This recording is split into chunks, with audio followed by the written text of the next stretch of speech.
नमस्कार दोस्तों, स्वागत है आप सभी का हमारे YouTube चैनल आलोक ज्ञान गंगा में। मित्रों, हम हाजिर हैं फरेब एक प्रेम कहानी का 7वां और अंतिम भाग लेकर के। अगर आपने इस कहानी के पहले भागों को अभी तक आपने नहीं सुना है तो डिस्क्रिप्शन में मैंने उसका लिंक दे दिया है, वहां से इसको सुनने से पहले इसके पहले सारे भागों को अवश्य सुने। तो चलिए अब 7वां और अंतिम भाग शुरू करते हैं। इससे पहले कि मित्रों आप हमारी कहानी में खो जाएं, अगर आप हमारे चैनल पर पहली बार विजिट कर रहे हैं तो कृपया चैनल को सब्सक्राइब कर लें, बेल आइकन को प्रेस कर लें, ताकि इस तरीके की कहानियां जो हर रोज मैं लेकर के आता हूं उसका नोटिफिकेशन सबसे पहले आप तक पहुंचे। तो चलिए देर ना करते हुए कहानी को शुरू करते हैं। गलतफहमी तो दूर हो गई थी उसकी, लेकिन इतने दिनों से रंजना के अंदर जो गुबार भरा हुआ था वह बाहर नहीं निकल पाया था, और शायद इसलिए वो बातों का रुख दूसरी तरफ ले जाने के लिए दीपेश को पाखी के यहाँ काम करने वाली लता के बारे में बताने लगी, और जल्द ही बात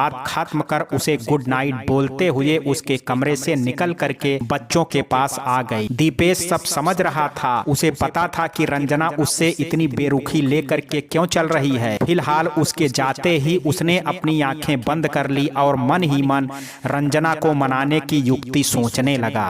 रात करीब 1 बजे नीलिमा अपने कमरे में सो चुकी थी और बच्चे अपने कमरे में रंजना के पास सो चुके थे, लेकिन रंजना की आंखों में नींद नहीं थी। उसे रह रह करके दीपेश का हाथ पकड़ना याद आ रहा था। क्या वास्तव में दीपेश बदल चुका है, या फिर ये सब उसका मुझे अपने पास बुलाने का एक नया नाटक है? कहीं वो ये सब ड्रामा तो केस वापस लेने के लिए तो नहीं कर रहा है, लेकिन वो ड्रामा क्यों करेगा? अगर उसे ये सब करना ही होता तो 2 साल पहले ही कर चुका होता। तो क्या वास्तव में उसे अपनी गलती का एहसास हो गया है? लेकिन इतनी जल्दी इतना बदलाव, वो भी ऐसे घमंडी आदमी में यकीन नहीं हो रहा है। वो सोच ही रही होती है कि तभी दरवाजे पर नॉक की आवाज से उसका ध्यान दरवाजे की तरफ चला जाता है। इतनी रात गए कौन हो सकता है? कहीं दीपेश तो नहीं? नहीं, वो इस वक्त यहाँ कैसे हो सकता है? अब तक तो वो सो भी चुका होगा।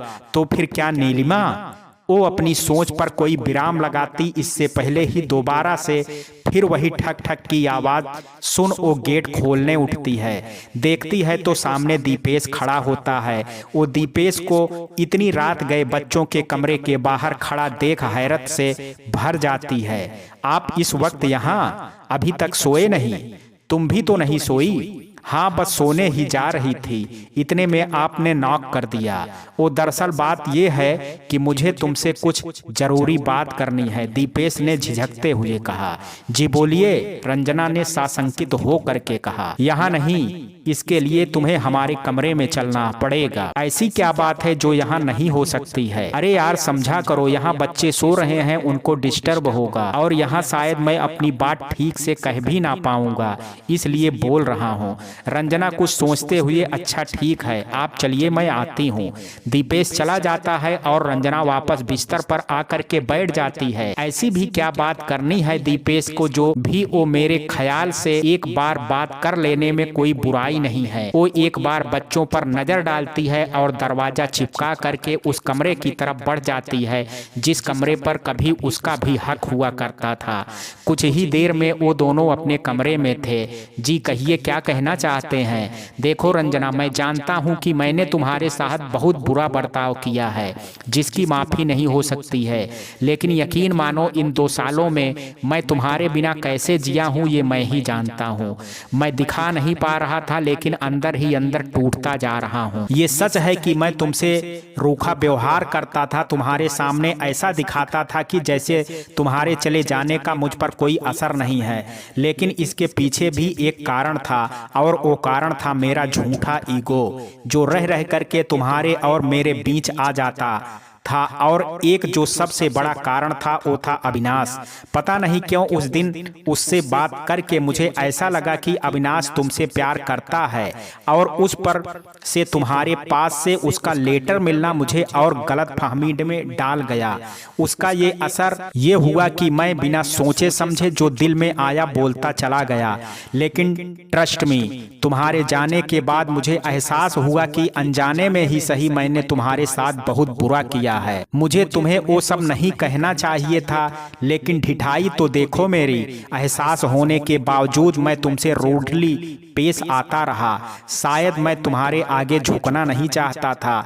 मुझे लगा कि तुम ज्यादा दिन बच्चों के बगैर नहीं रह पाओगी और एक दिन तुम खुद वापस आ जाओगी और फिर मैं तुमसे गर्व से कहूंगा कि देखो तुम हार गई और मैं जीत गया।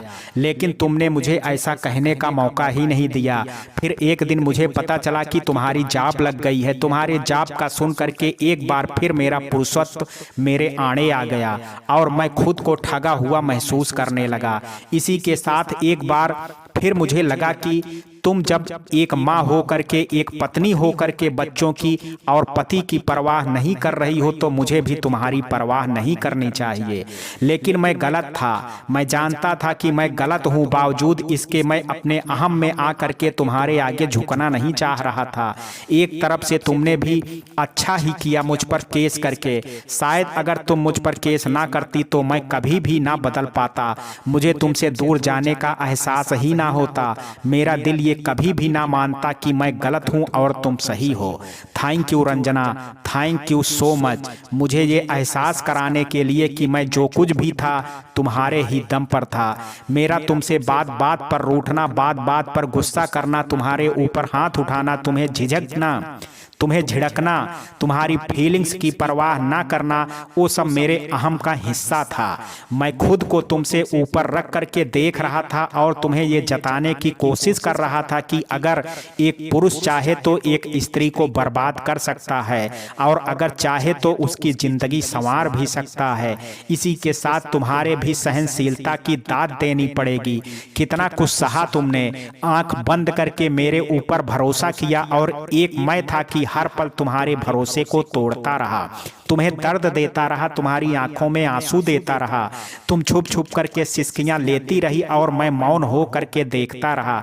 शायद इसके पीछे एक कारण ये था कि मैं तुम्हारे परिवार का बदला तुमसे लेना चाह रहा था, लेकिन मैं भूल गया था कि उन सब में गलती मेरी भी थी। जबकि सच तो ये था कि मैं अपनी गलतियों को ढकने के लिए तुम्हारे ऊपर आरोप मढ़ रहा था, वो आरोप जिसमें शायद तुम्हारी कोई भागीदारी नहीं थी और तुम सब जानते हुए भी चुपचाप मेरे आघात को सह रही थी। मैं कैसे भूल गया कि ये तुम्हारा प्यार ही तो था जो मेरे इतना करने पर भी तुम्हें मुझसे दूर नहीं कर पा रहा था।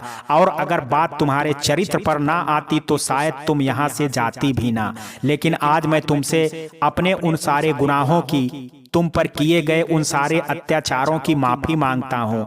मैंने आज तक जितने भी पाप किए हैं, अभी तक तुम्हारे साथ जितने भी कुकृत्य किए हैं, जितना भी तुम्हारा दिल दुखाया है, उन सब के लिए आज मैं तुमसे दिल से माफी मांगता हूँ। प्लीज मुझे माफ कर दो रंजना। लौट आओ मेरी जिंदगी में वापस, लौट आओ। भूल जाओ सब पुराना, हम फिर से अपनी नई जिंदगी का नया आगाज करेंगे। तुम चुप क्यों हो रंजना? कुछ बोलो, कुछ बोलो रंजना, कुछ तो बोलो। क्या तुम्हें अभी भी मेरी बातों पर भरोसा नहीं है? गौर से देखो मुझे। आज तुमसे तुम्हारा वही पुराना दीपेश बात कर रहा है जो 12 साल पहले किया करता था। आज तुम्हारा वो दीपेश वापस लौट आया है रंजना, जो बदले की आग में कहीं खो गया था। प्लीज रंजना, एक आखिरी बार मुझे मौका दे दो। मैं प्रॉमिस करता हूँ कि मैं तुमसे कि अब मैं तुम्हारा दिल कभी भी नहीं दुखाऊंगा। अब मैं तुम्हारे साथ ऐसा कुछ भी नहीं करूंगा जिससे तुम्हारी आंखों में आंसू आए। प्लीज रंजना, लौट आओ मेरे पास, प्लीज। कहते हुए वो उसके पैरों में गिर पड़ता है। अरे ये क्या कर रहे हैं आप? उठिए। मेरे मन में आपके लिए कुछ भी नहीं है। सच पूछिए तो कभी था भी नहीं, लेकिन एक झिझक, एक शिकायत जरूर थी जो आज आपके आंखों से निकलते आंसुओं ने दूर कर दी। मैं समझ चुकी हूँ कि आपको अपनी गलती का एहसास हो गया है और आप सच्चे दिल से मेरे पास वापस लौट आए हैं। इसका मतलब तुमने मुझे माफ कर दिया। जी, माफ कर दिया, रंजना ने भावुकता और खुशी के मिश्रित लहजे में जवाब दिया। ओ रंजना, मैं बता नहीं सकता कि तुम्हारे इस एक शब्द ने मुझे कितनी खुशी दे दी है। I love you so much, I love you too. एक तरफ जहां दो दिलों के तड़प का अंत हो रहा था, वहीं दूसरी तरफ किसी के तड़प का आगाज भी हो रहा था। आज दीपेश और रंजना सारे सिकवे गिले भुला करके दिल से एक दूसरे के हो गए थे। दूसरे दिन रंजना वापस लौट आई थी, लेकिन जो यहाँ से गई थी वो रंजना नहीं, 12 साल पहले वाली रंजना। उसी दिन डिनर के समय डाइनिंग टेबल पर पाखी उससे अविनाश की बात बता रही होती है। अरे यार, अविनाश तुम्हारे लिए बहुत परेशान हो रहा था, कह रहा था कि उसको तुमसे कुछ जरूरी बात करनी है। मुझसे बात करनी है? लेकिन उसे मुझसे क्या बात करनी है? रंजना सब कुछ जानते हुए भी अनभिज्ञ बन रही थी। शायद वो पाखी के मुंह से सुनना चाहती थी। अब ये तो उसने नहीं बताया। मैंने पूछा भी कि क्या बात है, लेकिन उसने कहा कि रंजना के सामने ही बताऊंगा।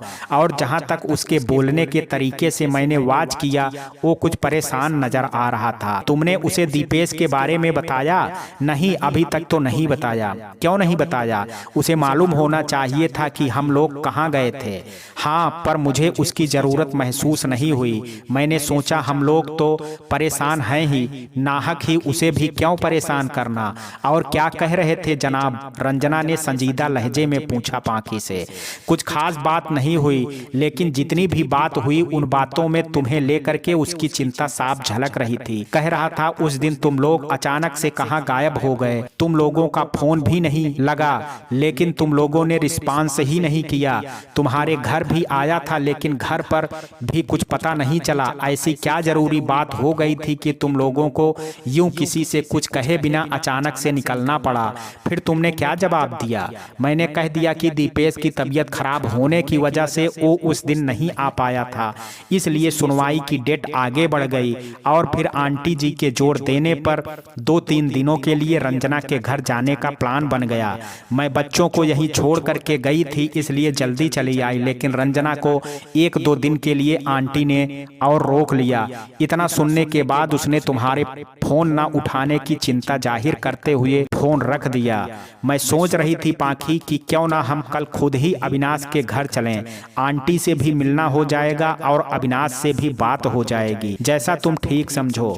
वैसे मुझे भी तुम्हें एक बहुत ही अच्छी बात बतानी है। अच्छी बात? तो फिर फटाफट बताओ, मेरे कान तरस गए हैं कब से अच्छी खबर सुनने के लिए। वो अच्छी बात यह है कि मैं अपना केस वापस लेने जा रही हूँ। केस वापस लेने जा रही हो? लेकिन क्यों? क्या अब तुम्हें बच्चों की कस्टडी नहीं चाहिए? कुछ ऐसा ही समझ लो।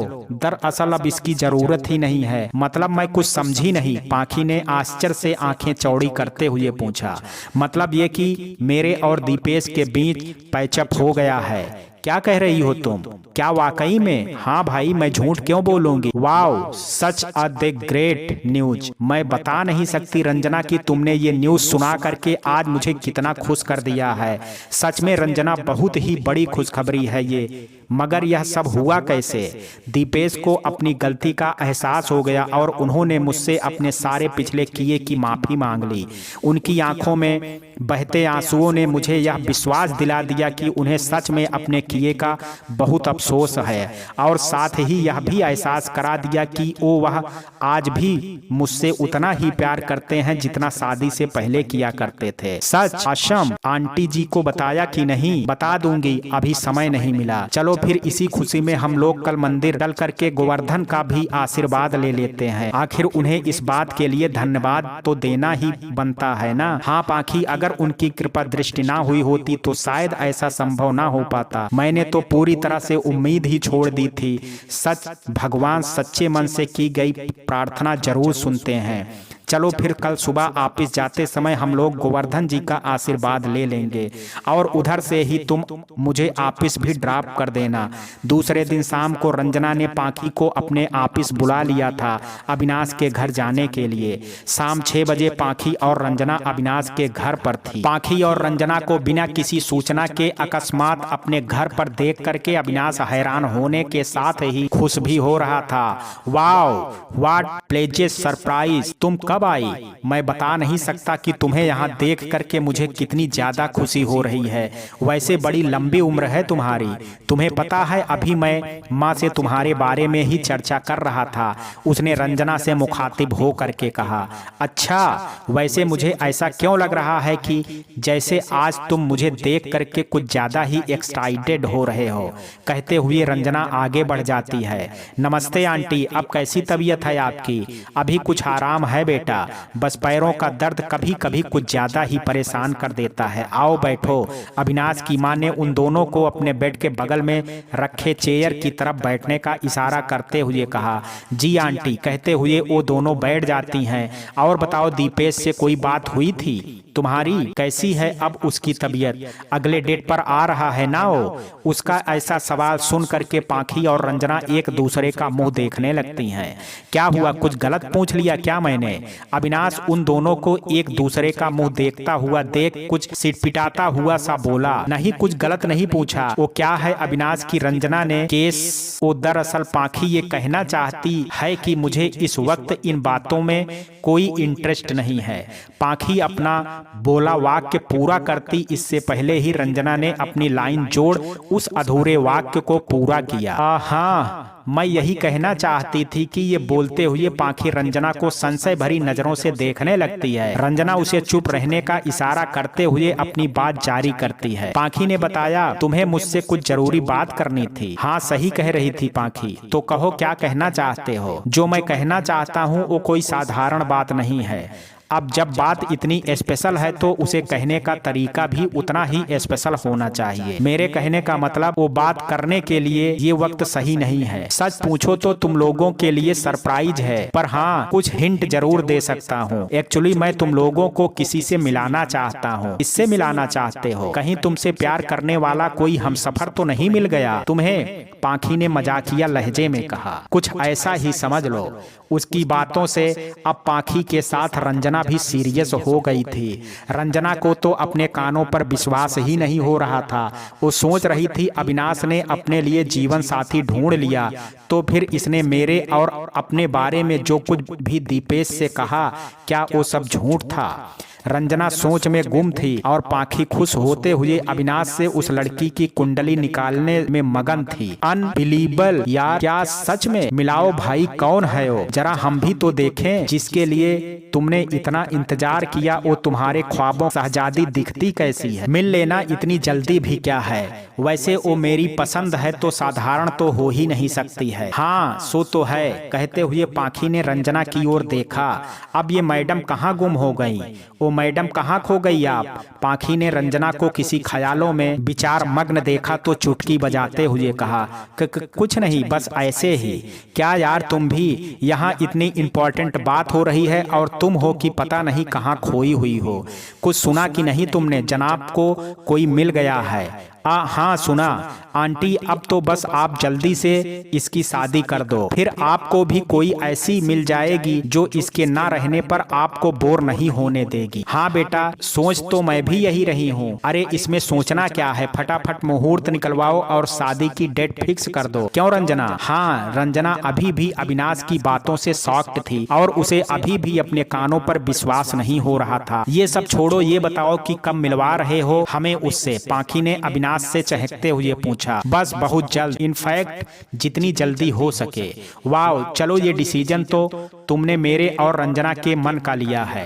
खैर, मुझे तो इतने से ही खुशी है कि जनाब देर आए दुरुस्त आए। इतने में मोबाइल में बजते ट्रिन ट्रिन की आवाज ने सबका ध्यान अपनी ओर खींचा। ये आवाज दीपेश के मोबाइल से आ रही थी। एक्सक्यूज मी, कहते हुए अविनाश फोन कान पर लगाता है और बाहर निकल जाता है। अविनाश की माँ बीना को आवाज लगाती हैं जो उनके घर की मेड थी। क्या हुआ बीना, चाय नाश्ता तैयार हुआ कि नहीं? जी माँ जी, हो गया है, बस अभी लेकर के आई। 2 मिनट के अंदर चाय नाश्ता टेबल पर रखा था। चाय नाश्ते के साथ ही उन तीनों की आपस में बातें भी जारी थी। अच्छा आंटी, एक बात पूछूं? रंजना ने चाय की चुस्की लेते हुए अविनाश की माँ से कहा। हाँ बेटा पूछो, क्या आपने लड़की देखी है? कहाँ बेटा, अभी उसने मुझे भी नहीं दिखाया, कह रहा था तुम दोनों के साथ ही दिखाएगा। ये अविनाश भी कितना अजीब है, क्या बातें हो रही हैं हमारे बारे में, जरा हम भी तो सुने। अविनाश बाहर से आ चुका था और अपना नाम रंजना के मुंह से सुन चुका था। कुछ नहीं, बस आंटी से मैं ये पूछ रही थी कि आपने अभी तक अविनाश के पसंद को देखा कि नहीं। तो क्या कहा माँ ने? आश्चर्य है कि तुमने अभी तक उसे आंटी से भी नहीं मिलवाया। मिला दूंगा, अब तक तुम्हारा ही वेट कर रहा था। अब जब तुम आ गई हो तो जल्द ही प्लान बनाता हूँ। चलो ठीक है, हमें भी बेसब्री से इंतजार रहेगा उस दिन का। मेरे ख्याल से हम काफी लेट हो चुके हैं, अब हमें निकलना चाहिए। रंजना ये कहते हुए जाने के लिए खड़ी हो जाती है। सच में बातों बातों में टाइम का पता ही नहीं चला। पाखी ने भी रंजना का समर्थन किया और उठ खड़ी हो गई। नमस्ते आंटी, फिर मिलते हैं, बाय अविनाश।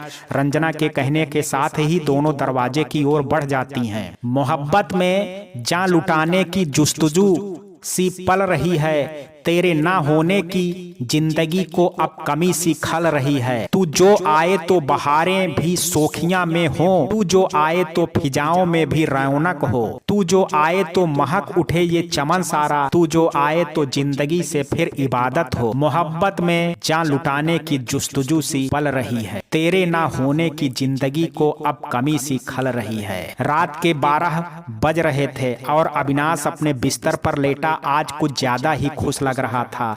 शायद ये गीत भी इसी खुशी में गुनगुना रहा था। अचानक से गाना बंद करके वो उठ करके बैठ गया।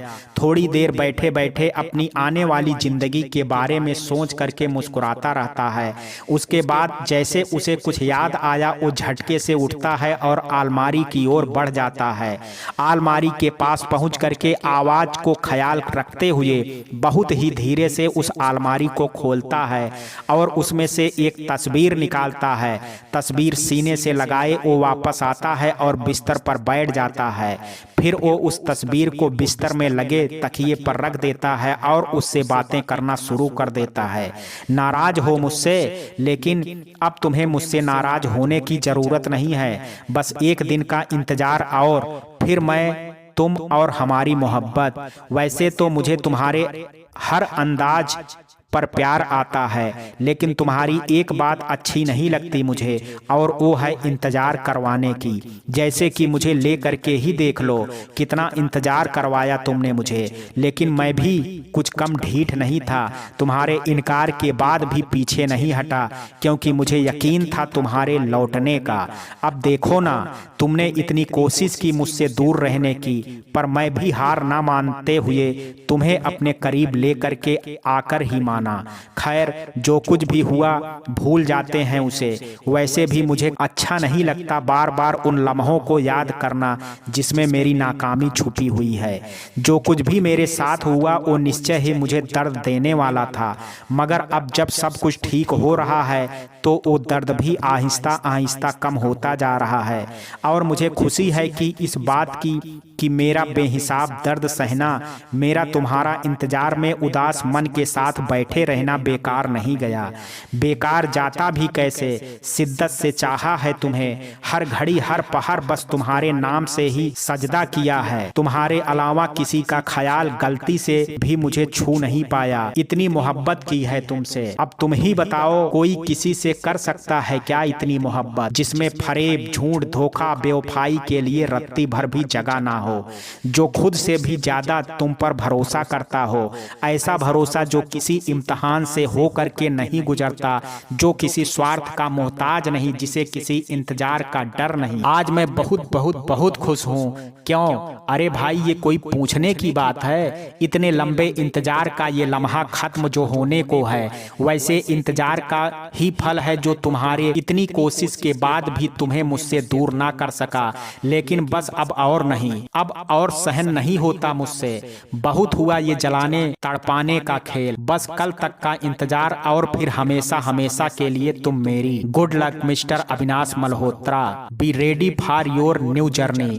कहने के साथ ही वो खुद को भी थंब का साइन देते हुए सुकून की सांस लेता हुआ बिस्तर पर लेट जाता है। कुछ ही देर में वो नींद के आगोश में था। दूसरे दिन संडे था और अविनाश के लिए उसकी लाइफ का टर्निंग पॉइंट भी। आज का दिन उसकी जिंदगी में एक ऐसा नया अध्याय जोड़ने वाला था जिसकी कल्पना उसके सोच से कोसों दूर थी। शाम के 4 बजे का समय, पाखी के डोरबेल की आवाज ने उसका ध्यान दरवाजे की तरफ खींचा।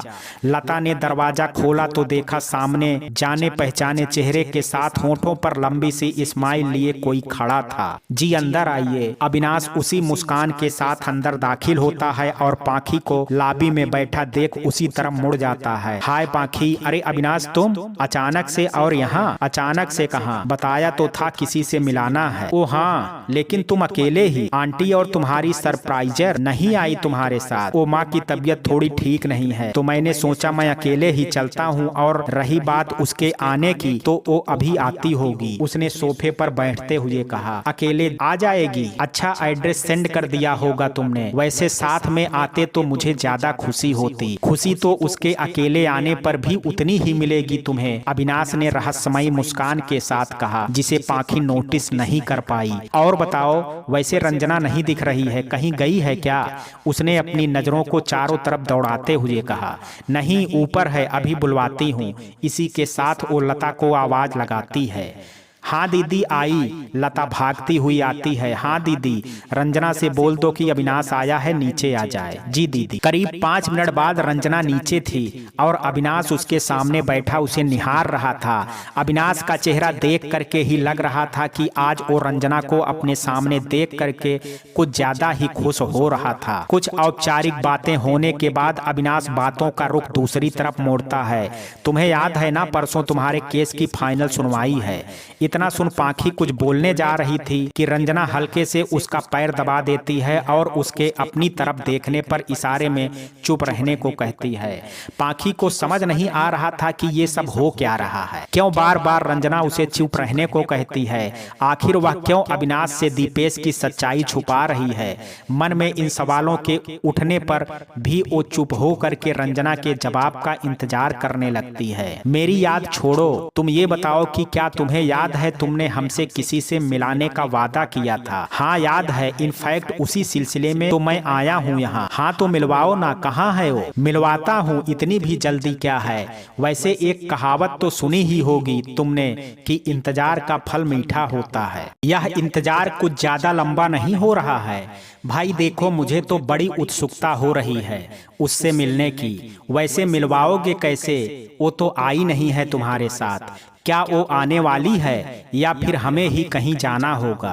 अरे यार, तुम तो कुछ ज्यादा ही उतावली हो रही हो। बात ही ऐसी है, इतने सालों से कहते कहते तो तुम शादी के लिए तैयार भी हुए हो, उस पर ये भी सस्पेंस। ठीक है तो फिर अभी तैयार हो जाओ तुम दोनों उससे मिलने के लिए। अविनाश अपने जेब में हाथ डालता है और एक फोटो उनके सामने रख देता है।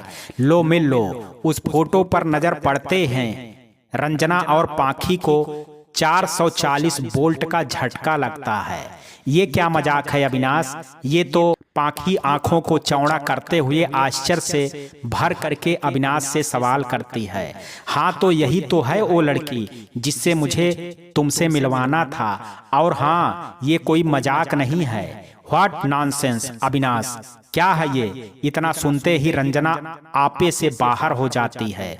वही जो तुम देख रही। अनबिलीवेबल अविनाश, मुझे भरोसा नहीं हो रहा है कि तुम मेरे बारे में ऐसा सोच रख। तो इसमें बुराई क्या है? देखो रंजना, तुम्हें मुझसे ज्यादा प्यार कोई नहीं कर सकता और ये मैं दावे से कह सकता हूँ। वैसे भी तुमने जिससे शादी की है उसे तुम्हारी कोई कदर ही नहीं है। कितनी चोट पहुंचाई उसने तुम्हें और आज तक पहुंचा रहा है। वो तो अच्छा हुआ कि तुम सही वक्त पर वहां से निकल गई, वरना क्या पता वो तुम्हारी जान ही ले लेता। बहुत खतरनाक इंसान है वो। देखो रंजना, बहुत लंबा इंतजार करवाया तुमने, लेकिन अब और नहीं। मैं चाहता हूँ कि अब बस तुम मुझे हाँ कह दो, इस इंतजार का अंजाम सुखद कर दो। बस एक बार मुझसे कह दो कि तुम्हें मुझसे प्यार है, बस एक बार। अविनाश के अजीब तरह के हाव भाव देख करके और उसके मुंह से ऐसी बातें सुन करके पाखी के साथ रंजना भी डर जाती है। रंजना और पाखी जिस अविनाश को जानते थे, वो ये अविनाश तो बिल्कुल नहीं था। देखो अविनाश, मैंने तुमसे कितनी बार कहा है कि मेरे मन में तुम्हारे लिए ऐसा कुछ भी नहीं है। तुम इतनी छोटी सी बात क्यों नहीं समझते? समझता हूँ रंजना, मैं तुम्हारी हर छोटी से छोटी बात समझता हूँ, लेकिन तुम मेरी बात नहीं समझ रही हो। क्या नहीं समझ रही हूँ अविनाश? तुम मुझे वो समझने को कह रहे हो जो नामुमकिन है। देखो रंजना, नामुमकिन कुछ भी नहीं है। परसों तुम्हारा और दीपेश का तलाक हो जाएगा, फिर तुम अकेली हो जाओगी और मैं तुम्हें अकेला नहीं देख सकता। मैं तुम्हारे आंखों में आंसू नहीं देख सकता। मैं तुम्हें सारी जिंदगी तड़पते और उदासी में नहीं देख सकता। इसलिए मैं चाहता हूं कि तुम मेरा प्रपोजल एक्सेप्ट कर लो, जिससे मैं तुम्हें हर वो खुशी दे सकूं जिसकी तुम हकदार हो। लेकिन मैं दीपेश से अलग कहां हो रही हूं अविनाश? क्या मतलब है तुम्हारा? मेरा मतलब है कि उससे तलाक नहीं ले रही हूं। क्या मजाक है यह रंजना? परसों तुम्हारे केस की फाइनल सुनवाई है और तुम कह रही हो कि तुम दीपेश से तलाक नहीं ले रही हो। वह बोल ही रहा होता है कि तभी उसके कान में किसी की आवाज आती है, हेलो मिस्टर अविनाश। अविनाश बोलते बोलते अचानक से रुक जाता है और अपनी नजरें सामने से आती आवाज की तरफ उठाता है, और जैसे ही उसकी नजर सामने खड़े शख्स पर पड़ती है, वो शॉक्ड हो जाता है। तुम और यहाँ? हाँ अविनाश, मैं और यहाँ। लेकिन तुम यहाँ क्या कर रहे हो? दीपेश को देखते ही अविनाश बौखला जाता है और बौखलाहट में रंजना से पूछता है, रंजना ये दीपेश यहाँ क्या लेने आया है? इसे तो परसों आना था ना, ये 2 दिन पहले ही क्यों आ गया? कूल डाउन मिस्टर अविनाश, मुझे यहाँ देख करके इतने नर्वस क्यों हो रहे हो तुम? मैं नर्वस कहाँ हो रहा हूँ? तो फिर तुम इतने बौखलाए हुए क्यों हो? हाँ तो क्या कह रहे थे तुम अविनाश? तुम्हें रंजना से प्यार है। बेल, अच्छा लगा सुन करके कि आखिरकार आते आते तुमने सच बोल ही दिया। दीपेश अविनाश के सामने वाले सोफे पर बैठता हुआ बोला, देखो दीपेश, तुम्हें जो सोचना है सोचो, मुझे कोई फर्क नहीं पड़ता, लेकिन सच यही है जो तुम सुन रहे हो। और हाँ, एक बात मैं तुम्हें साफ साफ बता देना चाहता हूँ, अब से तुम मेरे और रंजना के बीच में नहीं आओगे। मैं कहाँ बीच में आ रहा हूँ अविनाश? बीच में तो तुम आ गए हो। शायद तुम एक बात भूल रहे हो कि रंजना मेरी पत्नी है। पत्नी थी दीपेश, लेकिन अब नहीं है। शायद तुम यह बात भूल गए हो कि तुम्हारा रंजना से तलाक होने वाला है। किसने कहा तुमसे अविनाश कि हमारा तलाक होने वाला है? इनफैक्ट मैं और रंजना तो एक हो गए हैं। सही सुना तुमने, मैं और रंजना तलाक नहीं ले रहे हैं, क्योंकि मैं समझ चुका हूं कि मैंने अभी तक रंजना के साथ जो कुछ भी किया गलत किया, और इसके लिए मैं रंजना से माफी भी मांग चुका हूं। और तो और रंजना ने मुझे माफ भी कर दिया है। सो हम फिर से एक हैं, बिल्कुल पहले की तरह ही। इतना सुनते ही अविनाश की बौखलाहट और बढ़ जाती है। अभी कल तक तो ऐसा कुछ भी नहीं था, फिर अचानक से यह सब माफी वाफी की बात कहां से आ गई? नहीं, तुम झूठ बोल रहे हो। झूठ मैं नहीं बोल रहा हूं अविनाश, बल्कि झूठ तो तुमने बोला था। क्या कहा था तुमने कि तुम और रंजना शादी करने जा रहे हो, जबकि सच तो ये है कि इसके बारे में रंजना को कुछ पता ही नहीं था। हाँ तो ठीक है, पता नहीं था, लेकिन बहुत जल्द मैं उसे बताने वाला था। So sad Avinash and very strange. जिस बारे में रंजना को कुछ पता ही नहीं, उसी बारे में तुम मुझसे इतने कॉन्फिडेंटली कैसे बोल सकते हो? इतने कॉन्फिडेंस से इसलिए बोल सकता हूं क्योंकि शायद तुम्हें याद नहीं कि तुमने मेरी रंजना को कितना दुख दिया है। इसलिए तुम्हारा कोई हक नहीं बनता रंजना से दोबारा रिश्ता जोड़ने का। क्या तुम उसे बेवकूफ बना करके फिर से वही दर्द, वही तकलीफ देना चाहते हो जो इतने सालों से देते आ रहे हो? रंजना तो मासूम है दीपेश, उसे कुछ भी पता नहीं, लेकिन मैं जानता हूं कि तुम रंजना के लिए परफेक्ट लाइफ पार्टनर कभी थे ही नहीं, इसलिए बेहतर होगा कि तुम रंजना से तलाक ले करके उसे उसकी सुकून और आजादी भरी जिंदगी वापस कर दो। ऐसा बोलने से पहले एक बार रंजना से भी तो पूछ लो, क्या वह सच में मुझसे आजादी चाहती है या फिर जन्मों जन्मों तक मेरे साथ रहना चाहती है। उससे पूछने की कोई जरूरत नहीं है दीपेश। मैं जानता हूं कि रंजना तुमसे नफरत करती है, इस हद तक कि तुम्हारी शकल भी देखना पसंद नहीं करती। शकल तो छोड़ो, तुम्हें ख्यालों में भी लाना पसंद नहीं करती, फिर माफी तो बहुत दूर की चीज है। मैंने उसे माफ कर दिया है अविनाश। रंजना जो अब तक अविनाश की बातों को चुपचाप सुन रही थी, उसके इस लाइन पर बोल पड़ती है, ये तुम क्या कह रही हो रंजना? तुम ऐसा कैसे कर सकती हो? एक ऐसे इंसान को तुम कैसे माफ कर सकती हो जिसने तुम्हें आज तक दुख और तकलीफ के सिवा कुछ दिया ही नहीं? एनफ, बस बहुत हो चुका अविनाश। मैं मानती हूँ तुम मेरे दोस्त हो और इसलिए तुम्हें मेरी फिक्र है, लेकिन इसका मतलब ये बिल्कुल भी नहीं है कि तुम मेरी पर्सनल लाइफ में इतना इंटरफेयर करो। किस घर में पति पत्नी के झगड़े नहीं होते हैं, गलतफहमियां नहीं होती हैं, लेकिन इसका मतलब यह नहीं है कि उनका इतना अटूट बंधन इतनी आसानी से टूट जाए। ये बात तो तुम्हें उसी वक्त सोचनी चाहिए थी रंजना, जिस वक्त तुमने दीपेश का साथ छोड़ वहां से निकलना मंजूर किया था। हाँ, सच कहा तुमने, मुझे वहां से नहीं आना चाहिए था, लेकिन वो मेरी मजबूरी थी और शायद दीपेश को सबक सिखाने और उसे अपनी गलती का एहसास कराने का एक जरिया भी। उस वक्त मेरे पास और कोई रास्ता नहीं बचा था, इसलिए मुझे ऐसा करना पड़ा। लेकिन अब हमारी लाइफ में सब कुछ ठीक हो चुका है। मैंने दिल से दीपेश को माफ भी कर दिया है। नहीं रंजना, तुम ऐसा नहीं कर सकती हो। तुम इतनी आसानी से इसे माफ नहीं कर सकती। कह दो कि जो तुम कह रही हो वो सब झूठ है। कह दो कि तुम्हारी दीपेश से शादी एक समझौते की शादी थी। कह दो कि तुमने दीपेश से कभी प्यार किया ही नहीं था। कह दो कि तुम्हें सिर्फ और सिर्फ मुझसे प्यार था। कह दो कि तुम्हें आज भी सिर्फ मुझसे प्यार है।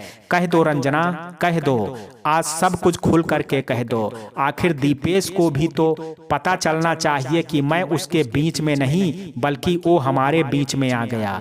बोलो रंजना, कुछ तो बोलो। क्या हुआ, डर रही हो? देखो, तुम्हें अब दीपेश से डरने की कोई जरूरत नहीं है। मैं हूं तुम्हारे पास, तुम्हें कुछ नहीं होने दूंगा। तुम्हारे झूठ का सच कैसे कह दूं अविनाश, जबकि सच यह है कि मैंने तुम्हें दोस्त के अलावा किसी और नजर से कभी देखा ही नहीं।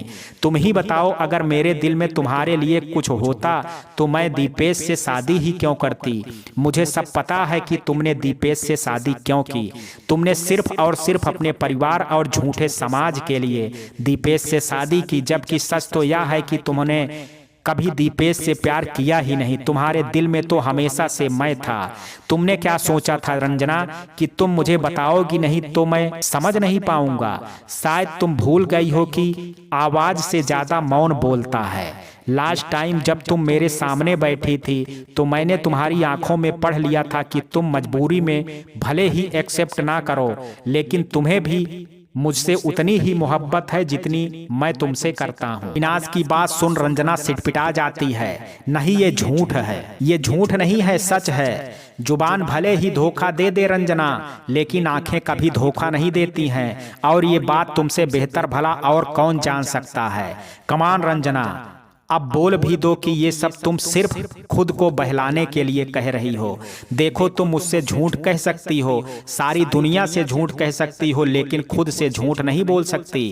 कमान रंजना, मैंने कहा ना अविनाश कि ये सब सिर्फ तुम्हारे मन का वहम है और कुछ नहीं। चलो मैं मान लेता हूँ कि ये वहम है, लेकिन वहम ऐसे ही नहीं पैदा होता रंजना। कुछ तो ऐसा मैंने जरूर महसूस किया होगा जिससे मुझे ये वहम हुआ। मिस्टर अविनाश, अब तुम कुछ ज्यादा ही आगे बढ़ रहे हो। मैं कुछ बोल नहीं रहा हूँ तो इसका मतलब यह नहीं है, यह बिल्कुल भी नहीं कि तुम मेरे ही सामने मेरी ही बीबी से इस लहजे में बात करो। अविनाश की बातों से दीपेश आवेश में आ गया था। मैं कब से तुम्हारी ऊट पटांग बातों को सुन रहा हूँ, लेकिन अब बहुत बोल लिया तुमने और बहुत सुन लिया हमने। तुम्हें याद है अविनाश, तुमने मुझसे कहा था कि बहुत जल्द हमारी दूसरी मुलाकात होगी। मुलाकात जल्दी तो नहीं हुई, लेकिन मैंने हमारे इस तरह से किसी दूसरे मुलाकात की कल्पना बिल्कुल नहीं की थी। अब अगर तुम्हारी फालतू की बातें खत्म हो गई हो तो तुम जा सकते हो। इससे पहले कि मैं अपना आपा खो दूं, तुम यहाँ से चले जाओ अविनाश। ठीक है, मैं चला जाऊंगा, लेकिन बस एक बार रंजना के मुंह से ये सुनना चाहता हूँ कि मैंने इसकी आंखों में जो कुछ भी महसूस किया वो मेरा वहम नहीं था। बोलो रंजना, बस एक बार मेरी आंखों में देख करके कह दो कि मैं झूठ कह रहा हूँ। मुझे पता है कि तुम मेरी आंखों में देख करके ये बात कभी नहीं बोल पाओगी। अगर तुम वाकई में सच कह रही हो तो बस एक बार मेरी आंखों में देख करके बोल दो कि क्या सच में वो मेरा वहम था। क्या सच में तुम्हारे दिल में मेरे लिए कोई फीलिंग्स नहीं थी? क्या सच में तुम मुझे सिर्फ एक दोस्त की नजर से देखती थी? बोलो रंजना, बोलो, आज तुम्हें बोलना पड़ेगा रंजना, तुम्हें तुम्हारे बच्चों की कसम। अविनाश के बच्चों की कसम वाली बात से रंजना कमजोर पड़ जाती है और फिर वो चाह करके भी खुद को बोलने से रोक नहीं पाती है। हाँ, मैं मानती हूँ कि मैं तुम्हारी आंखों में देखने से खुद को रोकती थी, क्योंकि मैं डरती थी कि कहीं तुम्हारी आंखों में देखने से मैं अपने खुद से किए गए वादे से डगमगा ना जाऊं। हाँ, मैं मानती हूँ कि जब भी तुम मेरे सामने आते थे मैं खुद को असहज महसूस करती थी, क्योंकि मैं जानती थी कि तुम मुझे पसंद करते हो। मैं ये भी मानती हूँ कि धीरे धीरे मेरे दिल में तुम्हारे लिए एक सॉफ्ट कॉर्नर वाली फीलिंग घर करने लगी थी। हाँ, सच है ये कि सब कुछ जानते हुए भी मैं इस मामले में अनजान बने रहने का नाटक कर रही थी। ये भी सच है कि जब मैंने तुम्हारा लेटर पढ़ा था, उस लेटर को पढ़ करके मैं कुछ क्षण के लिए व्यथित जरूर हुई थी, लेकिन यकीन मानो मैंने उसको इतना सीरियसली नहीं लिया था। और ये भी एक सच है कि जब तुमने मुझे फर्स्ट टाइम प्रपोज किया था तो मैंने अपने सीने पर पत्थर रख करके बड़ी मुश्किल से तुम्हें ना किया था। लेकिन इसका मतलब ये नहीं है कि मैं तुम्हें प्यार करने लगी थी। ऐसा इसलिए था क्योंकि मुझे तुम्हारे लिए बुरा लग रहा था। मैं सारी बातें मानती हूँ, इसी के साथ तुम मानो ना मानो, पर मेरे दिल में तुम्हारे लिए कोई भी गलत भावनाएं नहीं थी और ना ही मैं ऐसा सोच सकती थी, क्योंकि मैंने अपने पापा के पार्थिव शरीर से ये वादा किया था कि कुछ भी हो जाए उनकी बेटी उनके इज्जत पर कभी भी आंच नहीं आने देगी। वो कभी कोई ऐसा काम नहीं करेगी जिससे लोगों को उनके संस्कारों पर उंगली उठाने का मौका मिले। किसी भी कीमत पर उनका सिर वो शर्म से झुकने नहीं देगी, चाहे वो भले ही हमारे बीच नहीं थे, लेकिन उनसे किया वादा मैं भला कैसे तोड़ सकती थी अविनाश। और यही वजह थी कि सब कुछ जानते हुए भी मैं तुम्हारे सामने अनजान बनी रही। वह बोल रही थी और अविनाश सहित पाखी और दीपेश भी शांति सी मुद्रा में बैठे उसकी बातों को सुन रहे थे। दीपेश से शादी करना मेरे लिए कोई समझौता नहीं बल्कि मेरे परिवार की मर्जी थी और उनकी मर्जी ही मेरी भी मर्जी थी। भगवान जानता होगा कि जो मैंने दीपेश के अलावा किसी और को उस नजर से देखा हो, शुरू से लेकर के आज तक इसके अलावा मेरे दिल में कोई भी नहीं आ पाया, क्योंकि मेरे दिल में मेरे लाइफ पार्टनर के अलावा किसी और के प्यार के लिए कोई जगह नहीं थी।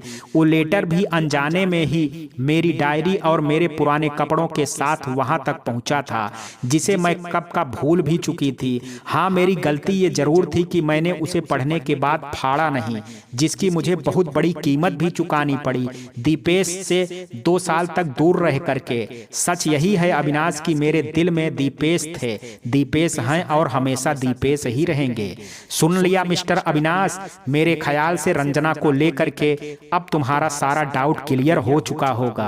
रंजना के दिल में कभी भी तुम्हारे लिए कोई जगह नहीं थी, वह हमेशा से सिर्फ मेरी थी, मेरी है और मेरी ही रहेगी। अब तुम उसके सॉफ्ट कॉर्नर को अगर प्यार का नाम देना चाह रहे हो तो ये तुम्हारी खुशफहमी थी, जिसमें रंजना बिल्कुल बेकसूर है। ठीक है, तुम कहती हो तो मान लेता हूँ कि तुम्हें मुझसे प्यार नहीं था, लेकिन मैंने जो तुम्हें इतनी शिद्दत से चाहा उस चाहत का क्या? वो तुम्हारी प्रॉब्लम है अविनाश। मैंने तुमसे नहीं कहा था कि तुम मुझे चाहो। हाँ सच है तुमने नहीं कहा था, लेकिन तुम्हारी मासूमियत भरा चेहरा, तुम्हारी शालीनता, तुम्हारा शांत मिजाज और तुम्हारी हंसी मुझे खुद को तुम्हें चाहने से रोक ना सकी। यकीन मानो मैंने 1000 बार अपने मन को समझाया, उसे तुमसे दूर रहने की हिदायत दी, लेकिन मेरे मन में मेरी एक ना सुनी और धीरे धीरे मैं तुम्हारी तरफ इस कदर खींचता चला गया कि मैं ये तक भूल गया कि इसका अंजाम भयावह भी हो सकता है। तुम्हें याद है ना रंजना, जब आखिरी बार हम उस होटल में मिले थे और तुमने मेरा प्रपोजल ठुकरा दिया था। तुम सोच भी नहीं सकती थी कि उस वक्त मेरे दिल पर क्या बीती थी। हफ्तों तक खाना नहीं खाया था मैंने। तुम्हारे बारे में सोच सोच करके बीमार कर लिया था मैंने खुद को, और तब माँ का चेहरा देख खुद को बड़ी मुश्किल से संभाल पाया था। लेकिन ना जाने क्यों मेरा दिल ये मानने को तैयार नहीं था कि तुम मेरी जिंदगी में वापस नहीं लौटोगी। कहीं ना कहीं दिल को एक उम्मीद सी थी कि हो सकता है देर से ही सही, पर तुम मेरे पास वापस लौट आओ। हो सकता है एक दिन तुम्हें मेरे प्यार की कद्र हो जाए, शायद तुम्हें यह एहसास हो जाए कि तुम्हें मुझसे ज्यादा अच्छा जीवन साथी कोई मिल ही नहीं सकता। शायद तुम समझ जाओ कि तुम्हें मुझसे ज्यादा कोई नहीं चाह सकता। यही सोच करके मैं खुद को तसल्ली देता रहा और यही तसल्ली मुझे मेरे जीवन को आगे बढ़ने में मददगार साबित हो रही थी। लेकिन समय जैसे जैसे बीत रहा था मेरे मन में यह बात घर करती जा रही थी कि शायद मैं तुम्हारे काबिल नहीं था, इसलिए तुमने मेरा प्रपोजल ठुकरा दिया था। फिर क्या था, खुद को तुम्हारे लायक बनाने के लिए मेरे अंदर एक जुनून सा भर गया और उस जुनून का असर ये हुआ कि मैंने सब कुछ भूल करके जी जान से अपना सारा फोकस अपनी स्टडी पर लगा दिया, जिसका नतीजा बहुत जल्द मेरे सामने था। मैंने बैंक पीओ का एग्जाम पहले कंपटीशन में ही क्वालिफाई कर लिया था।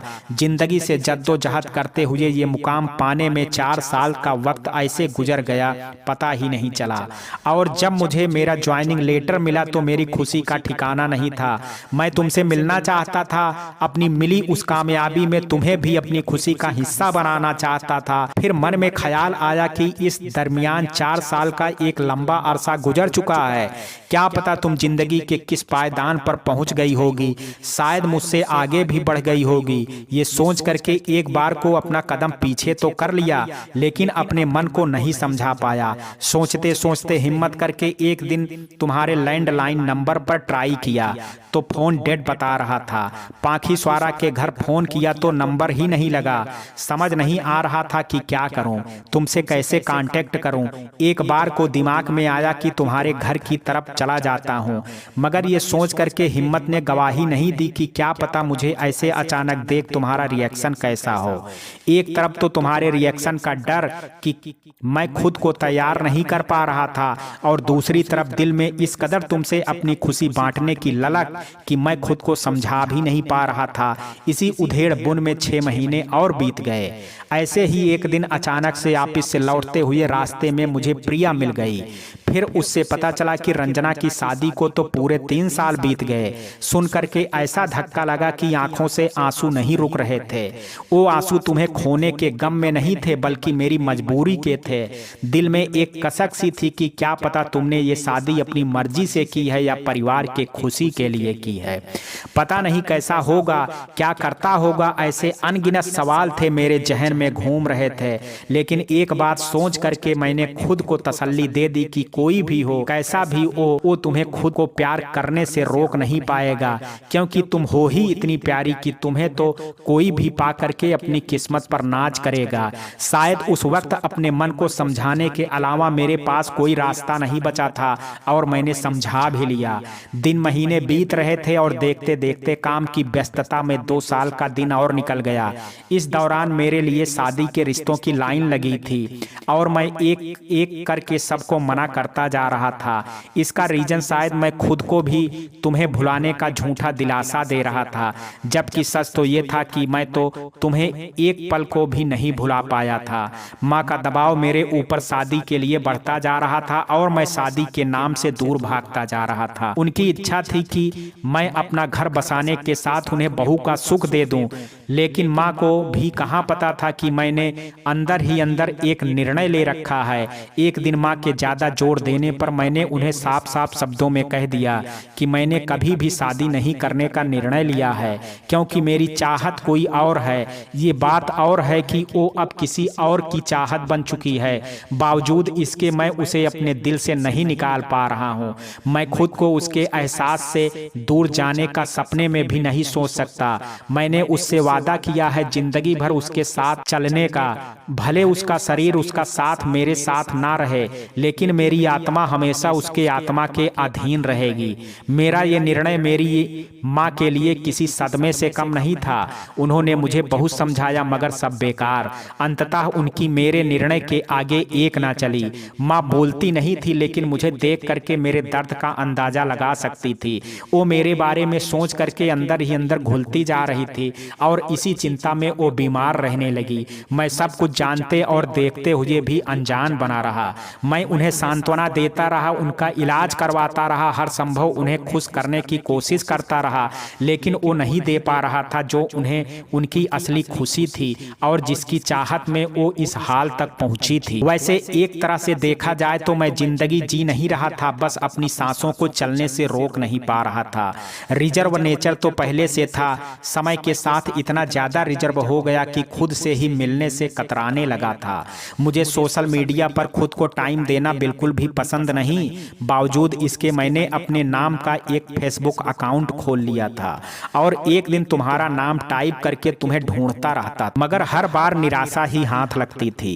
एक दिन मेरी खुशी का ठिकाना नहीं रहा जब मैंने तुम्हारा नाम टाइप किया और तुम्हारी प्रोफाइल पिक्चर के साथ तुम्हारा अकाउंट देखा। बस फिर क्या था, मुझे तो जैसे मन मांगी मुराद मिल गई हो।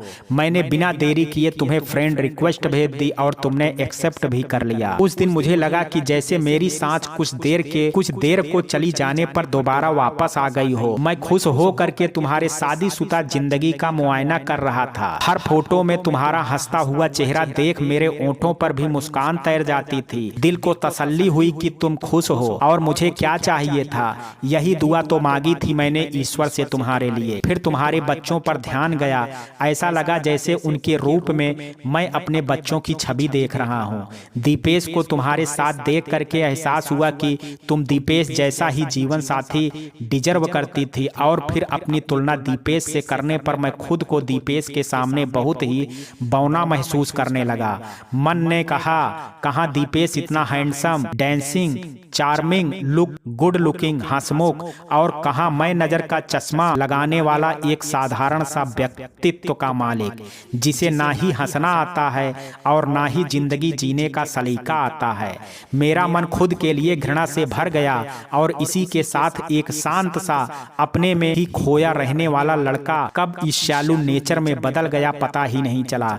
उस दिन पहली बार किसी के लिए मेरे मन में ईर्ष्या का भाव आया था, जिसे मैं चाह करके भी नहीं रोक पाया था। तुम्हारा नंबर मिलते ही मैं तुमसे खुद को बात करने से रोक नहीं पाया।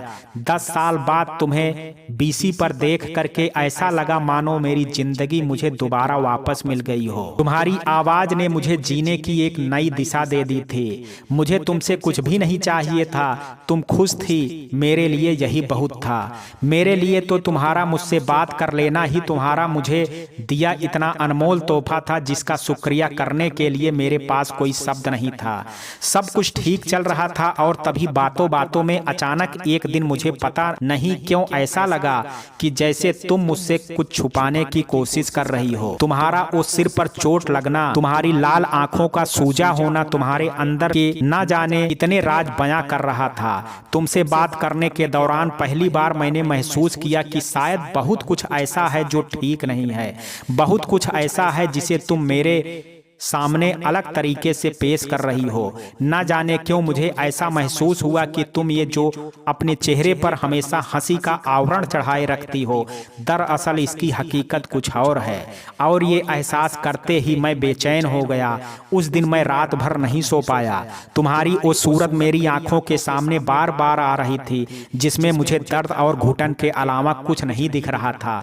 मैंने मन को बहुत मनाया, बहुत समझाया, लेकिन यह नहीं माना और आखिरकार मुझे सच्चाई का पता लगाने के लिए वो करने पर मजबूर कर दिया जो शायद मैं कभी नहीं चाहता था।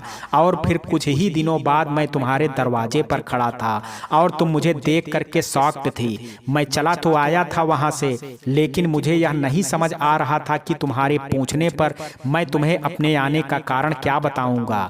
और फिर कुछ ना युक्ति सूझने पर मुझे मौसी के लड़की की शादी का बहाना करना पड़ा, जो कि एक झूठ था और ये झूठ तुमसे छिप भी नहीं पाया। मेरा वहां आने का सिर्फ एक ही इरादा था, मैं देखना चाहता था कि तुम्हारा और दीपेश का रिश्ता वास्तव में वैसा ही है जैसा सोशल मीडिया पर दिखता है और तुम मुझे बताती हो, या फिर हकीकत कुछ और ही है। वहां आकर के मुझे यकीन हो गया कि मेरा शक सही था। तुम दोनों के बीच में कुछ भी सही नहीं था। तुम्हारा दीपेश के सामने मुझसे खुल करके बात ना करना, मुझे देख करके घबरा जाना, मेरी बातों पर कोई जवाब ना दे करके सहमे सहमे से रहना, दीपेश का तुम पर तंज कसना मुझे सोचने पर विवश कर गया कि तुम दोनों का रिश्ता वाकई में ऊपर से जैसा दिखता है वैसा है नहीं। उस दिन मैं लौट तो आया था, लेकिन मन में एक बोझ लेकर के, जिसे मैं किसी से भी शेयर नहीं कर सकता था क्योंकि इसका कोई फायदा नहीं था। मैं जानता था मेरे इस बोझ को हल्का करने का सॉल्यूशन अगर किसी के पास था तो वो सिर्फ तुम दोनों के पास था। मेरे लिए इतना आसान नहीं था इस सच से सामना करना। उस दिन से लेकर के आगे की कई रातें मेरे लिए बहुत कठिनाई भरी थी और मैं खुद के ही सवालों में उलझ करके रह गया। एक तरफ मैं सोच रहा था कि मेरा तुम पर कोई अधिकार नहीं, इसलिए तुम्हारे दुख सुख से भी मुझे कोई मतलब नहीं रखना चाहिए। दूसरी तरफ मेरा मन मुझे धिक्कार रहा था, ये कहकर कि कैसे दोस्त हो तुम और कैसा प्रेम है तुम्हारा, जिसने अपने दोस्त की पीड़ा का एहसास तो कर लिया लेकिन उसके लिए कुछ भी कर पाने में खुद को असमर्थ पा रहा है। क्या इसे कहते हैं सच्चा प्रेमी या फिर सच्चा दोस्त? मगर सच तो यही था कि मैं घुट तो सकता था लेकिन उस घुटन का इलाज नहीं कर सकता था, क्योंकि सामाजिक बेड़ियां ने मुझे कुछ भी करने और सुनने की मनाही कर रखी थी। और फिर उसके 3 दिन बाद तुम्हारे द्वारा मुझे तुम दोनों के रिश्ते की जो भी सच्चाई पता चली, निसंदेह उसे सुनना मेरे लिए बहुत दुखद एहसास था, जिसे मैं सिर्फ दिल ही दिल में महसूस कर सकता था, किसी को दिखा या बता नहीं सकता था। तुम्हारे मना करने के बावजूद मैं कितनी बार मेरा मन किया कि मैं दीपेश से बात करूं, उससे पूछूं कि तुमने रंजना के साथ ऐसा क्यों किया, उसको सारी सच्चाई से अवगत करा के उसकी सारी गलतफहमी को दूर कर दूं, लेकिन मैं ऐसा नहीं कर सका। शायद मन में एक डर था और वो डर था ऐसा करके कहीं मैं तुम्हें खो ना दूं। इसी के साथ मन में ये भी आया कि हो सकता है कि इसमें भगवान की कोई मर्जी छुपी हो, क्या पता वो इस बहाने तुम्हें मेरे करीब लाना चाह रहे हो। ये ख्याल आते ही मैं शांति पूर्वक जैसा हो रहा था वैसा होते देखता रहा। 1.5 साल का वक्त गुजर गया और फिर वो दिन आ गया जो निश्चय ही मेरे लिए ढेरों खुशियां लेकर के आया था। तुम्हारी नौकरी लग गई थी और तुम उस मुकाम पर पहुंच चुकी थी जिसका सपना मैं तुम्हारे लिए हमेशा से देखा करता था। मैं खुश था क्योंकि तुम अपने बुरी यादों को पीछे छोड़ जिंदगी में आगे बढ़ चुकी थी। तुम्हें आगे बढ़ता हुआ देख मैं तुम्हें ले करके आश्वस्त हो चुका था और वही मौका था जब मुझे तुम्हारे करीब रह करके तुम्हारे दिल में अपने लिए जगह बनानी थी। बस फिर क्या था, मैं पहुंच गया मुरादाबाद से लखनऊ, एक नई उम्मीद, एक नए जोश के साथ। इतने सालों बाद मैं अपनी पुरानी जिंदगी को दोबारा जी रहा था। ऐसा लग रहा था जैसे मुझे जहान की सारी खुशियां मिल चुकी हैं। मैं अपनी ये खुशी तुमसे बांटना चाहता था लेकिन मौका ही नहीं मिला, और जब बर्दाश्त नहीं हुआ तो अपनी इस खुशी में माँ को शामिल कर लिया। ये खबर सुन करके माँ की तबीयत में भी सुधार होने लगा था, लेकिन यहाँ रह करके मुझे धीरे धीरे एहसास हुआ कि मैं तो खुश हूँ लेकिन मेरी खुशी जिससे हो करके गुजरती है वही खुश नहीं है। तुम्हें उदास देखना मुझे जरा भी अच्छा नहीं लगता था।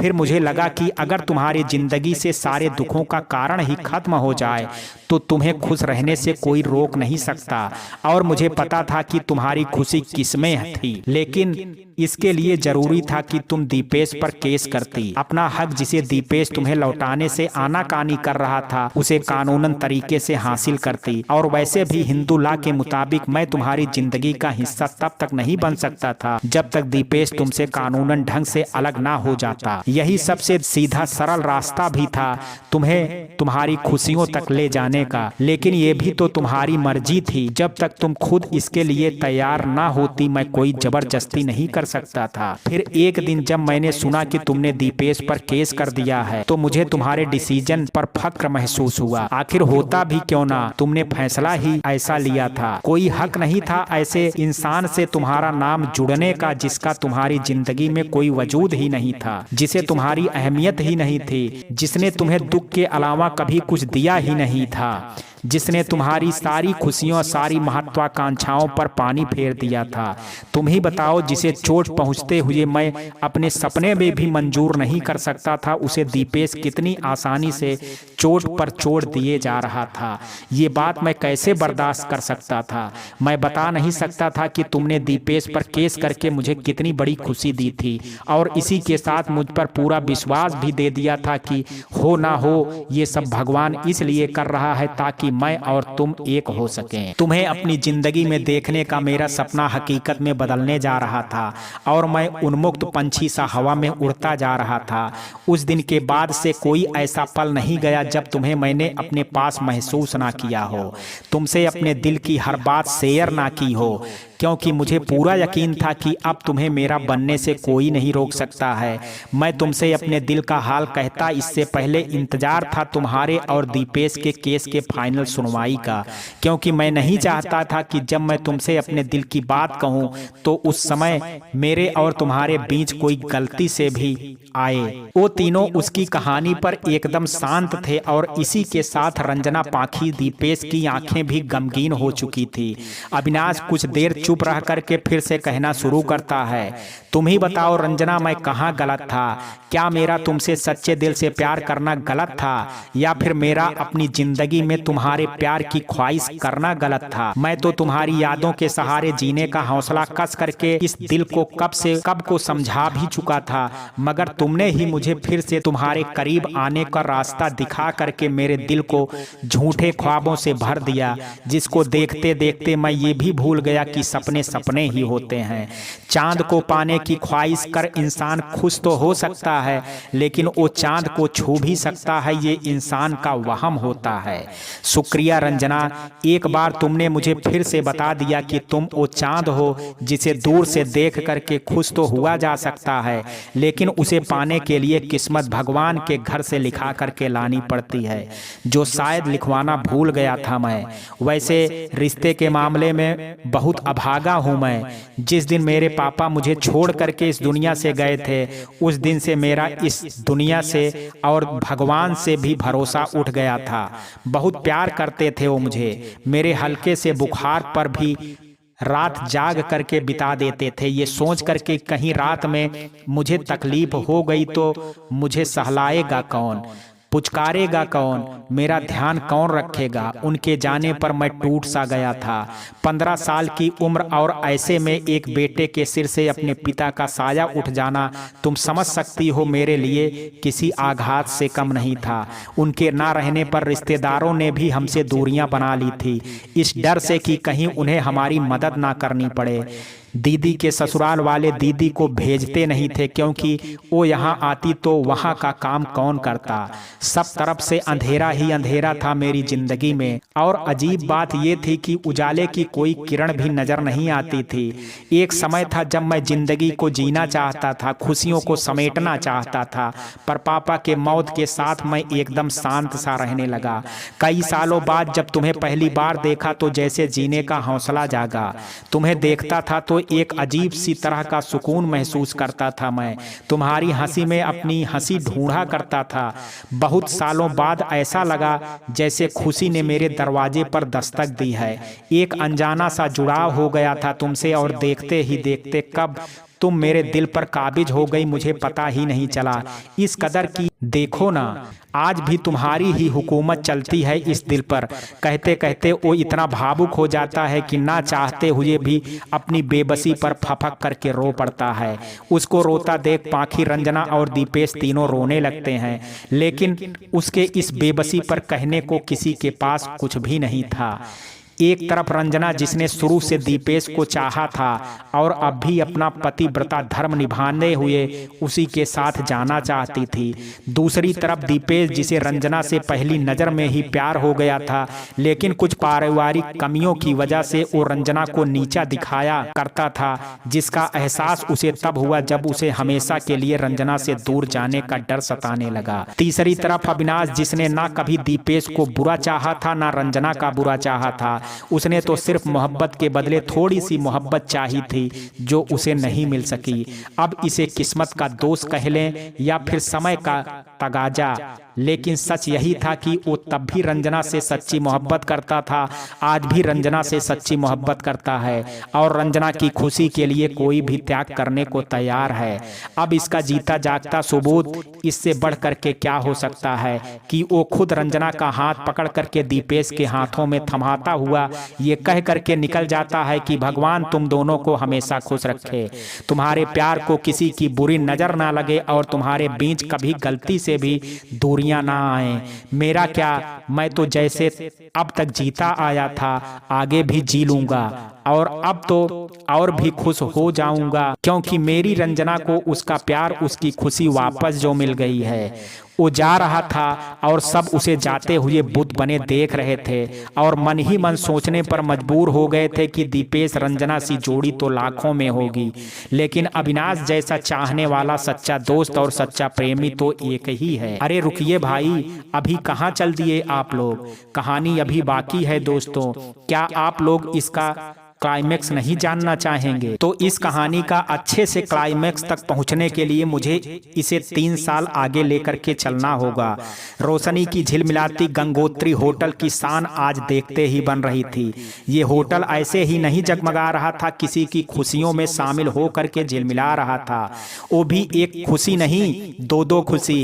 एक तरफ किसी के शादी का जश्न तो दूसरी तरफ किसी के शादी की सफलता पूर्वक 15 वर्ष पूरे करने की उपलब्धि की खुशी थी। कुछ भी कहो, तुम्हारी जीवन संगनी है बहुत खूबसूरत। दीपेश ने अविनाश के पत्नी पर नजर गड़ाए हुए बड़ी शौखी से कहा। खूबसूरत होगी क्यों नहीं, आप लोगों की पसंद जो है। अविनाश ने दीपेश को उसी अंदाज में जवाब दिया। हाँ हाँ, ये तो बिल्कुल सही कहा तुमने अविनाश, स्वारा भी पीछे नहीं थी। अब देखो भाई, हमने तो अपना फर्ज निभा दिया है तुम्हारे ना करने पर भी तुम्हें घोड़ी पर चढ़ा करके, लेकिन अब सोच रही हूँ कि कहीं गलत तो नहीं कर दिया। अरे भाई, बीबी मिल रही है, कहीं उसके चक्कर में दोस्तों को ही भूल ना जाओ। ऐसा हो सकता है भला? अविनाश के मजाकिया लहजे पर सब जोर जोर से हंसने लगे थे। अरे स्वारा, आपके मियाँ जी ने नहीं दिख रहे हैं? कहीं ऐसा तो नहीं है कि एक से पीछा छूटा तो किसी दूसरे को ढूंढने निकल पड़े? दीपेश जी कहे तो आप 16 आने सच रहे हैं, ऐसा हो सकता है। अगर स्वारा ने अब की बार मुझे अपने पल्लू से बांध के नहीं रखा तो क्यों? शुरू सही कह रहा हूँ ना मैं? जाकर तो दिखाइए, टांगे नहीं तोड़ दूंगी आपकी। अब तो बीबी से मजाक करना भी गुनाह हो गया है। राज के कहने के साथ सभी फिर से हंसने लगे थे। अरे वो देखो, मम्मी और भाई भाभी भी आ गए। रंजना ने भाइयों को देख करके खुशी से चहकते हुए कहा। क्यों आंटी, आपकी नई बहू कैसी लगी आपको? रंजना के भाई अन्नू ने अविनाश की माँ से मुस्कुराते हुए पूछा। इतनी अच्छी बहू तो किस्मत वाले को मिलती है बेटा, भाग्य थे हमारे जो ऐसी सुलझी और समझदार बहू मिली मुझे। ये तो सच कहा आपने आंटी, दीपेश ने दुल्हन की ओर देखते हुए शरारती अंदाज में कहा। अरे भाई, हंसी मजाक का दौर खत्म हो गया हो तो अब केक भी कटवा लिया जाए। कहीं ऐसा ना हो कि केक काटने के चक्कर में इतनी देर हो जाए कि शादी का मुहूर्त ही निकल जाए। ये बात पाखी की माँ ने बोला था। हाँ, सच कह रही हो आप, अब हमें केक काट लेना चाहिए। बुलाओ भाभी, कहाँ हैं आज की सबसे हॉटेस्ट एंड खूबसूरत जोड़ी? उधर कहाँ आवाज लगा रहे रहे हैं, हम तो आपके सामने ही हैं साले साहब। चलिए फिर। दीपेश और रंजना की ग्रैंड एंट्री पर तालियों की गड़गड़ाहट से पूरा हाल गूंज उठता है। अब आप सोच रहे होंगे कि जब रंजना दीपेश के साथ अपनी 15वीं शादी की सालगिरह सेलिब्रेट कर रही है तो अविनाश के साथ उसके दुल्हन के रूप में कौन है। चलिए इससे भी पर्दा उठा ही देता हूँ। केक कट चुका था तो दूल्हा दुल्हन को जल्दी मंडप में लेकर के आइए, शुभ मुहूर्त बीता जा रहा है। पंडित जी मंडप से मंत्र बोलते हुए आवाज लगा रहे थे। जी पंडित जी, आप मंत्र बोलना चालू रखें, बस दुल्हन आ ही गई। दीपेश ने पंडित जी से जैसे ही कहा वैसे ही उसे स्वारा और रंजना दुल्हन को पकड़ करके मंडप की तरफ आती दिखी। वो दुल्हन कोई और नहीं, इस कहानी की पात्रा पाखी ही थी। क्या हुआ, झटका लगा? अरे इसमें झटके जैसी क्या बात है। अविनाश की ये दुल्हन एक साथ कई सारे लोगों की पसंद थी। अब आप ही सोचिए, जिसे इतने सारे लोगों ने एक साथ मिल करके अविनाश के लिए पसंद किया है, उसे अविनाश भला नहीं कैसे कर सकता था। चलिए फिर इसकी भी एक छोटी सी कहानी सुना ही देता हूँ आपको, लेकिन इसके लिए आपको थोड़ा फ्लैशबैक में चलना होगा। रंजना के यहाँ से आने पर अविनाश खुश होने का दिखावा तो कर रहा था, लेकिन पूरी तरीके से टूट चुका था। वो चाह करके भी इस चीज को एक्सेप्ट नहीं कर पा रहा था कि अब रंजना उसकी कभी नहीं हो पाएगी, और इसी चक्कर में उसकी दिमागी हालत दिन पर दिन बिगड़ती जा रही थी। इतना कि उसे हर जगह बस रंजना ही रंजना दिखती थी। वो बंद कमरे में रात में रंजना के फोटो से जोर जोर से बातें करता था। तुम खुश तो हो? मैं खुश हूँ, ये कह करके खुद ही हंसता रहता था। जब ये सब हद से ज्यादा बढ़ने लगा तो एक दिन अविनाश की माँ ने रंजना के पास फोन किया और उसे अविनाश की स्थिति से अवगत कराया। अविनाश की हालत जान करके रंजना, पाखी और दीपेश तीनों को बहुत धक्का लगता है और कोई रास्ता ना देखते हुए वो उसे एक अच्छे हॉस्पिटल में भर्ती करवाते हैं और उसका इलाज करवाना शुरू करते हैं। इसी इलाज के दौरान जब डॉक्टर उसका मेंटली चेकअप करते हैं तो रिपोर्ट में पता चलता है कि अविनाश ऑब्सेसिव लव डिसऑर्डर नामक बीमारी से पीड़ित है, जिससे ग्रस्त होने पर आदमी किसी एक इंसान पर इस तरह से मुग्ध हो जाता है कि उसे लगता है कि वो ही उसका सच्चा प्यार है और उससे ज्यादा प्यार उसे कोई और कर ही नहीं सकता। कभी कभी यह बीमारी इतनी खतरनाक हो जाती है कि लोग इस बीमारी के अंतर्गत हद तक पार कर जाते हैं, यहाँ तक कि अपने प्यार को पाने के लिए मरने मारने को भी तैयार हो जाते हैं। जब अविनाश की मां को, पाखी को, रंजना और दीपेश को अविनाश के इस बीमारी का पता चला तो उन्हें बेहद दुख हुआ। उन्होंने चिंतित होते हुए डॉक्टर से पूछा था, क्या इसका इलाज संभव है? डॉक्टर का कहना था कि हाँ संभव है, लेकिन इसके लिए आपको इन्हें कुछ महीने या फिर सालों तक के लिए भी यहाँ छोड़ना पड़ सकता है। चारों इसके लिए तैयार थे। उन्हें तो किसी भी कीमत पर अविनाश सही सलामत और दिमागी रूप से स्वस्थ चाहिए था।